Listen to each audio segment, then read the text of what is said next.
Assalamualaikum warahmatullahi wabarakatuh. Selamat pagi kepada seluruh anak-anakku kelas 6 MI Miftahul Huda Punggerjo Rangel Tuban. Dalam kesempatan pada pagi hari ini, Pak Zoki akan memulai pembelajaran pada semester ganjil ini pada mapel fikih. Sebelum Pak Zoki mengulas satu persatu pokok bahasan pada pembelajaran pada pagi hari ini, perlu Pak Yogi sampaikan bahwa anak-anakku nanti akan mendapatkan tugas sebagai lembar kerja peserta didik. Ya, ada beberapa format yang sudah Pak Yogi siapkan untuk nanti dikerjakan oleh anak-anak. Sebelum nanti Pak Yogi mengulas pembelajaran pada pagi hari ini satu persatu, mari kita buka pelajaran pada pagi hari ini dengan membaca doa. Semoga pembelajaran pada pagi hari ini bermanfaat dan barokah kepada kita semua, khususnya kepada anak-anakku kelas 6 yang akan menerima materi dari Pak Yogi. Aladina bisafaati Rasulillah Muhammad sallallahu alaihi wasallam. Al-Fatihah.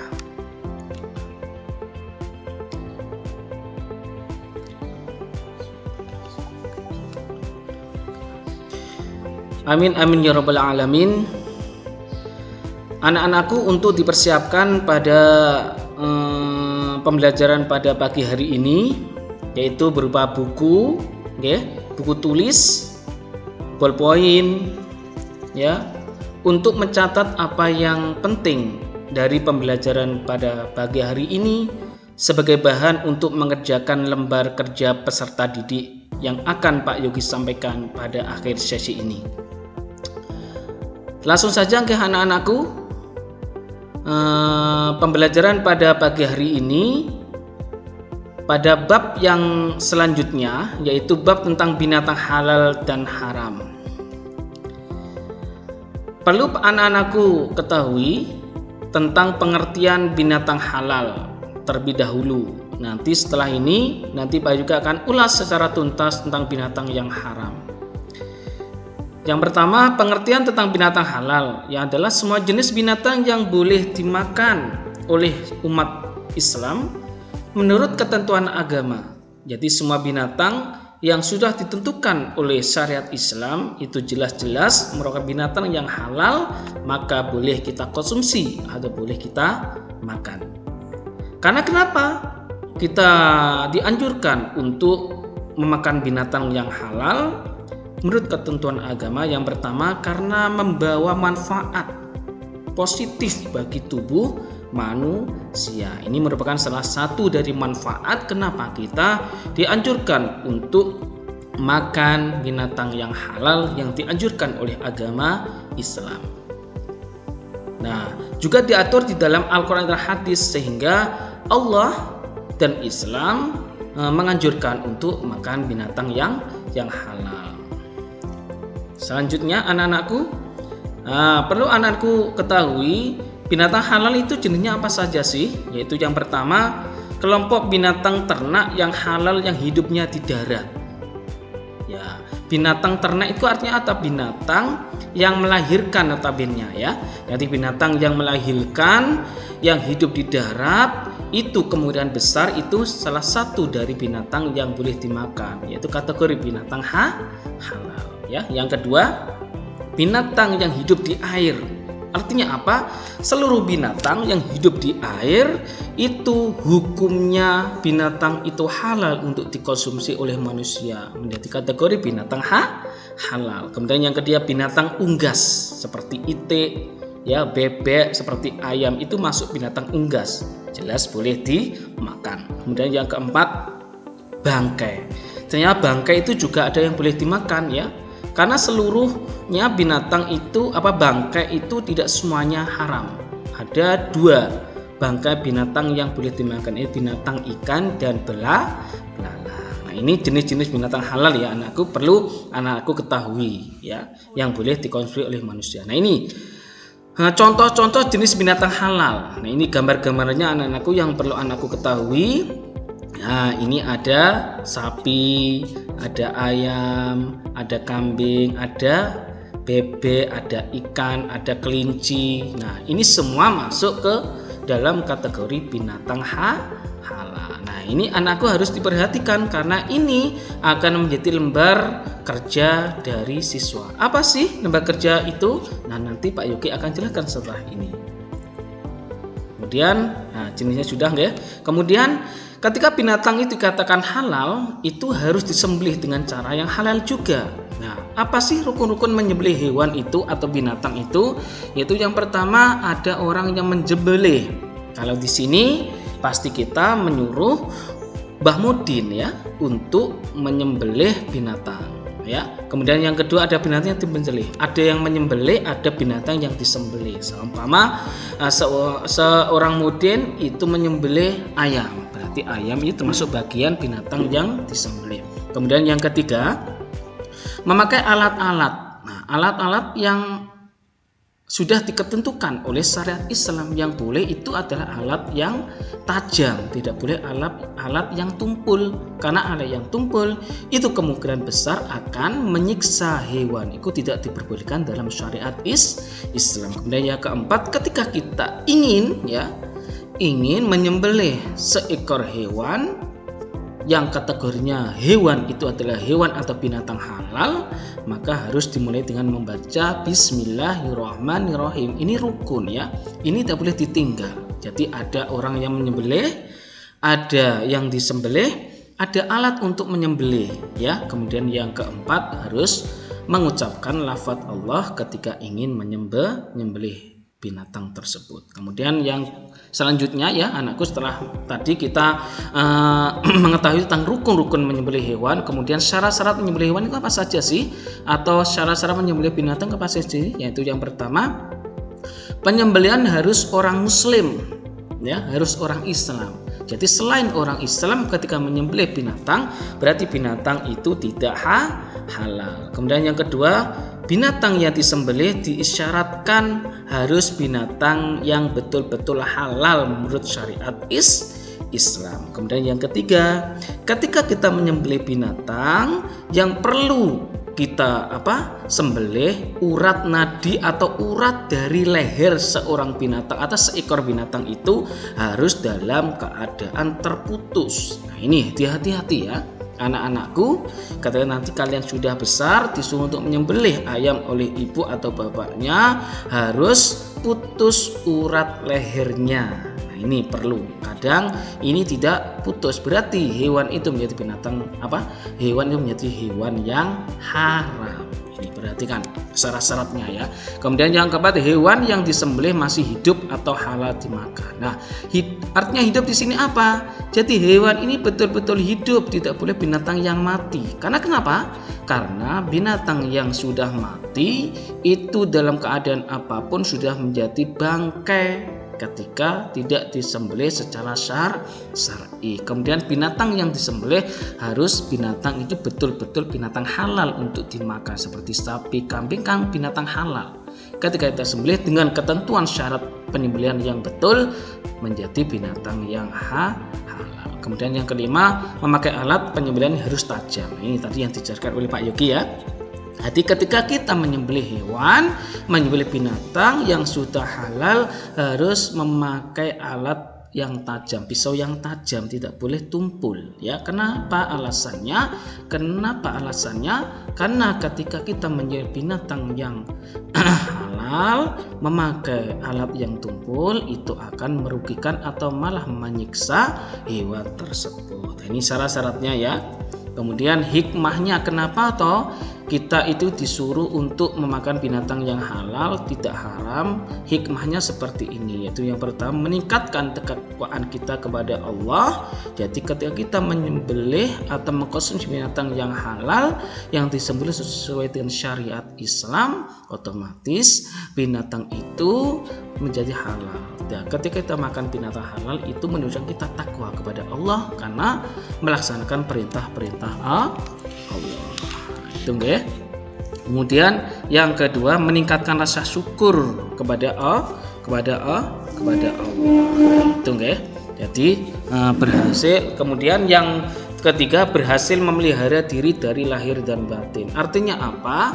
Artinya ketika kita itu makan binatang yang halal, berarti secara otomatis memelihara diri kita dari sesuatu hal yang tidak disyariatkan oleh Islam, yang tidak diperintahkan oleh Islam. Kemudian yang keempat, sangat baik untuk pertumbuhan jiwa dan raga. Jadi orang atau manusia yang suka makan binatang yang halal, jelas tubuh dan jiwa raganya akan menjadi sehat, menjadi kuat, menjadi baik, tidak terjangkit penyakit. Nah, ini menjadi hal-hal yang perlu kita perhatikan, yang harus diperhatikan oleh anak-anakku seperti ini. Kemudian yang kelima, sebagai ujian untuk menguji keimanan manusia. Jadi ketika kita ikut diuji oleh Allah dalam segi keimanan, kita juga harus melaksanakan ketakwaan kita kepada Allah dengan memakan binatang yang halal.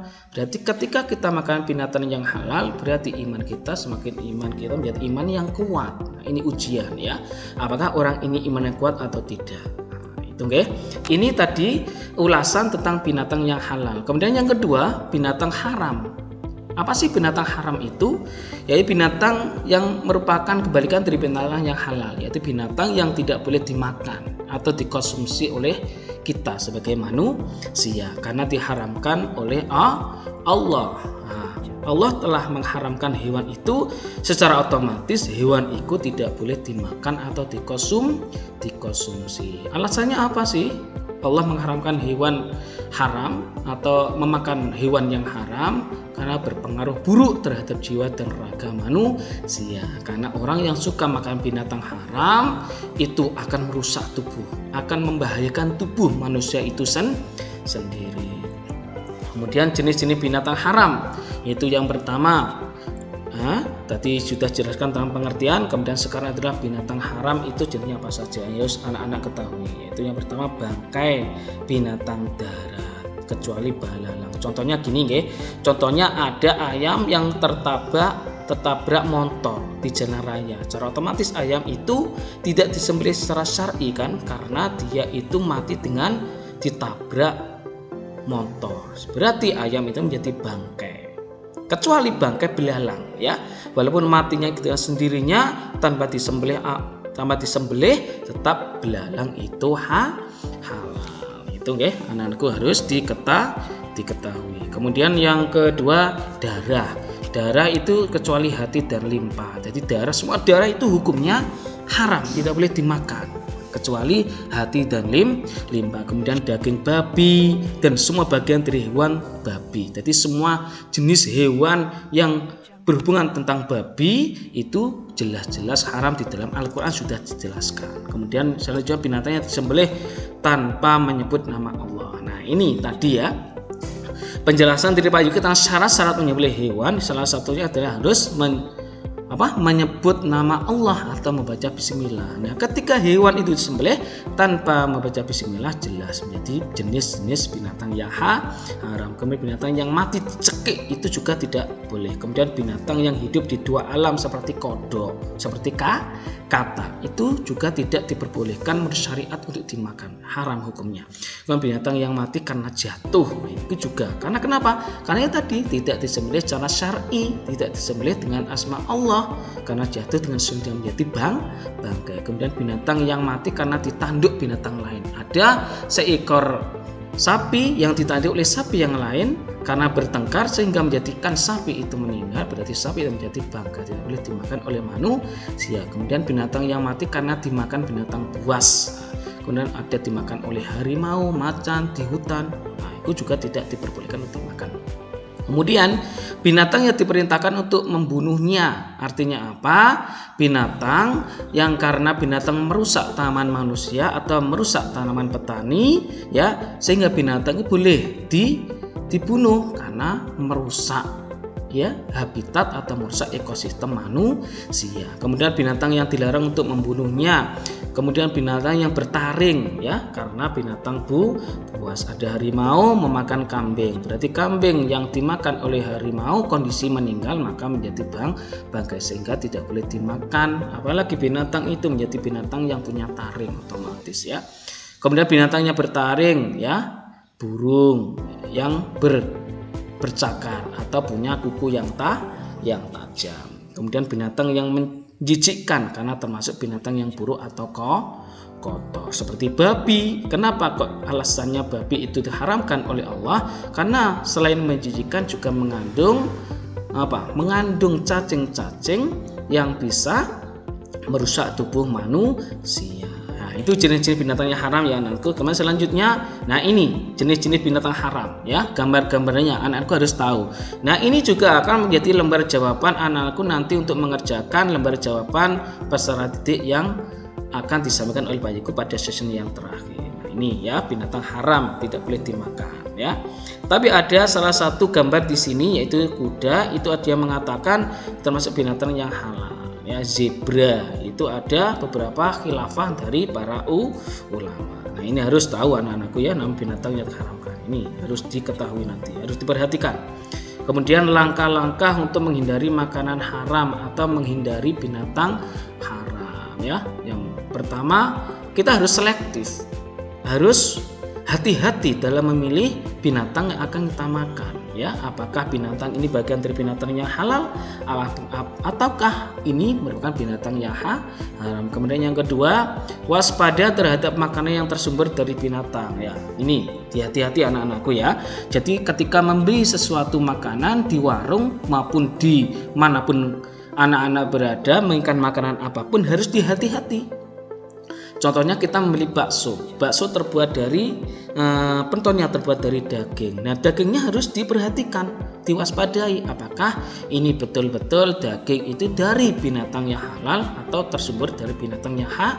Hati-hati anakku ya. Kemudian yang ketiga, langkah untuk menghindari makanan haram, mencari informasi yang up to date, informasi yang selalu membuat kita ikut tahu ya, apakah binatang ini merupakan binatang yang haram atau binatang yang halal. Dari berbagai hal sumber ya, dari surat kabar, dari buku atau dari internet. Sekarang kan sudah banyak aplikasi atau web yang bisa mengakses semua hal-hal yang berkaitan tentang kehidupan manusia ya, berkaitan tentang makanan atau binatang yang haram.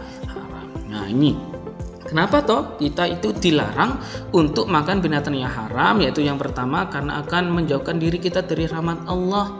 Ketika seorang yang suka makanan atau binatang yang haram dikonsumsi, maka dia itu akan dijauhkan dari Allah, dari rahmat atau dari kasih sayang Allah. Kemudian yang kedua, doanya akan tertolak, tidak akan dikabulkan oleh Allah. Hati-hati ya anakku ya, khususnya anak kelas 6 yang sudah besar, sudah bisa berdoa sendiri, mendoakan ibu bapaknya, harus hati-hati ya. Ketika makan makanan atau binatang yang haram, ini jelas doanya tidak dikabulkan oleh Allah. Kemudian yang ketiga, mendorong untuk melakukan perbuatan negatif. Hati-hati anakku ya. Ya, ketika manusia itu perbuatannya keji, perbuatannya jelek, itu dilihat dulu apakah orang ini makanannya apa, asal usulnya makanannya apa. Nah, ternyata makanan itu juga mempengaruhi perbuatan manusia. Kemudian yang keempat, ketika seseorang suka makanan atau binatang yang haram, itu jelas orang itu akan cepat terjangkit penyakit mudah. Penyakit itu akan mudah masuk ke dalam tubuh kita. Hati-hati ya, karena setiap suatu hal yang diharamkan oleh Allah pasti ada madharat, pasti ada kerugian yang dialami oleh manusia itu sendiri. Hati-hati anakku. Nah, ini anak-anakku yang perlu Pak Yogi jelaskan ya. Lembar LKPD atau lembar kerja peserta didik harus memuat 3 hal, yaitu PPK, yaitu penguatan pendidikan karakter. Kemudian yang kedua, pertanyaan juga harus berupa hot, yaitu pertanyaan yang menalarkan tingkat tinggi pada siswa. Kemudian ada 4C, maaf ya anak-anakku ya, ini artinya 4C ya, yaitu komunikatif, kolaboratif ya, kemudian selebratif, kemudian apalagi. Nah, itu ada beberapa hal. Kemudian literasi ya, literasi. Nah, ini anak-anakku ya. Yaitu yang pertama, lembar jawaban yang perlu anak-anakku nanti kumpulkan ke Pak Yogi sebagai tugas akhir setelah pembelajaran hari ini. Anak-anak harus membentuk kelompok belajar terdiri dari 5 anak kelompok. Nanti Anda boleh memilih siapa saja, yang penting punya satu kelompok yang terdiri 5 anak. Kemudian setelah terbentuknya kelompok, anak-anakku mendiskusikan nama-nama binatang yang digambar berikut. Ya, nanti setelah ini Pak Yogi akan tayangkan. Ada beberapa gambar-gambar binatang yang perlu anak-anakku catat. Ini termasuk binatang apa? Didiskusikan, bersama kelompoknya masing-masing. Kemudian yang ketiga, dengan format nama binatang berupa kolom, anakku ya, berupa kolom nama binatang, kolom yang pertama, kemudian kolom yang kedua, binatang ini termasuk binatang halal atau haram. Ya. Kemudian apakah binatang ini boleh dimakan atau tidak boleh dimakan? Alasannya apa kok tidak boleh dimakan? Atau binatang boleh dimakan, alasannya apa? Ada 4 ya kolomnya, yaitu yang pertama nama binatang, ya, binatang halal atau haram, ditulis halal haram gitu ya. Kemudian yang ketiga boleh dimakan atau tidak boleh dimakan. Kalau tidak boleh dimakan ditulis tidak, kalau boleh dimakan ditulis boleh. Kemudian cantumkan alasan. Ini kan didiskusikan bersama kelompoknya. Kemudian setelah didiskusikan bersama kelompoknya, kemudian difoto, jawabannya dikirim ke WA Pak Yogi ya, untuk sebagai penilaian akhir nanti. Ya, kemudian nanti anak akan mendapatkan penilaian dari hasil karya yang dikirimkan ke Pak Yogi. Nanti anak akan mendapatkan nilai, apakah anak ini layak mendapatkan nilai yang bagus atau jelek melihat karya dari kalian. Kemudian yang terakhir, nanti Pak Yogi akan mempersiapkan hadiah khusus untuk para kelompok yang serius atau yang terbaik yang telah dikirim karyanya ke Pak Yogi. Ya, itu beberapa ulasan untuk pembelajaran pada pagi hari ini. Semoga bermanfaat ya, semoga memberikan manfaat dan barokah kepada kita semua tentang binatang haram dan binatang halal ya. Apabila ada kekurangan dari Pak Yogi dalam memberikan penjelasan, dalam memberikan pembelajaran pada pagi hari ini, Pak Yogi minta maaf yang sebesar-besarnya ya. Nanti anak-anakku bisa bertanya kepada Pak Yogi lewat komen ya, komen di YouTube ini ya, di bawah. Nanti komen dan bertanya kepada Pak Yogi secara langsung. Nanti Pak Yogi akan segera menjawab dan memberikan penjelasan sejelas-jelasnya dari apa yang belum dimengerti oleh anak-anakku. Demikian anakku yang perlu Pak Yogi sampaikan. Apabila ada kekurangan dan kelebihannya, saya mohon maaf yang sebesar-besarnya. Salam semangat untuk anakku, salam hebat anak madrasah. Sebelum nanti Pak Yogi akhiri, mari kita berdoa bersama-sama. Semoga pembelajaran ini bisa memberikan manfaat dan barokah. Al-Fatihah. Terima kasih atas waktunya ya. Mohon maaf apabila ada kekurangan dan kelebihannya. Kemudian nanti insya Allah kita akan ketemu lagi di pembelajaran yang selanjutnya ya. Wassalamualaikum warahmatullahi wabarakatuh.